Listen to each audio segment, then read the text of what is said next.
في كائن غريب جدا في أعماق البحر، صغير أوي محدش كان بيديله أهمية.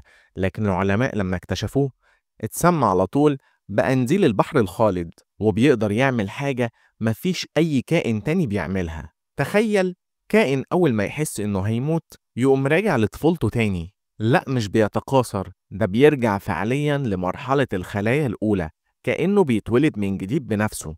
القنديل ده مش بيأخر الشيخوخة، يعني لو اتعرض لإصابة أو جوع أو خطر بيهدد حياته بيبدأ من الأول وكأنه اللي حصل ما حصلش. والسؤال اللي بيطرح نفسه، هل فعلا هو خالد ولا هي دورة حياة بتتكرر كذا مرة بس بتنتهي في الآخر؟ وده فعلا اللي محير العلماء. العلماء حاليا بيشتغلوا على دراسة الحمض النووي بتاعه، وده لأنهم شايفين إنه ممكن يكون فيه أسرار كبيرة تفيد البشر، خصوصا في علاج السرطان أو تأخير الشيخوخة. القنديل ده بيحصل عنده عملية واللي فيها خلايا المتخصصة بتتحول لخلايا بدائية تاني، وده شيء مستحيل يحصل في جسم الإنسان بالشكل ده. الغريب إن الكائن ده حجمه لا يتعدى 2 سنتيمتر، وبيعيش في أعماق البحر في مناطق مختلفة من العالم، لكن الناس بدأت تهتم بيه بسبب قدراته الخارقة.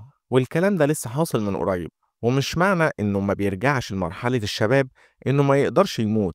لا، ممكن يموت ولو تم أكله أو حصل ليه خلل بيولوجي كبير، بس من الناحية البيولوجية هو مش بيموت زي باقي الكائنات. في ناس كتير بتسأل هل ممكن نوصل لتقنية تخلي الإنسان ما يموتش؟ العلماء بيردوا بيقولوا إحنا في أول الطريق، ولو فهمنا القنديل ده كويس ممكن نغير مفاهيم الطب بأكملها. ولكن الدين الإسلامي والقرآن الكريم رد على موضوع الموت ده لما ربنا عز وجل كان بيخاطب الرسول عليه الصلاة والسلام، وكان بيقول له إنك لميت وإنهم لميتون. فالموت مكتوب على البشر كلهم، ولو الإنسان حاول بشتى الطرق إن هو يوصل لحاجة ما تخلوش يموت فده طبعا من رابع المستحيلات.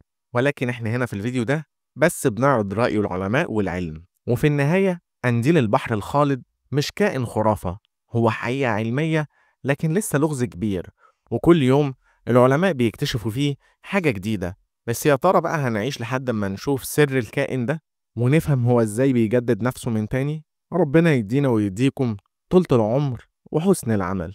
ودي كانت قصة قنديل البحر الخالد.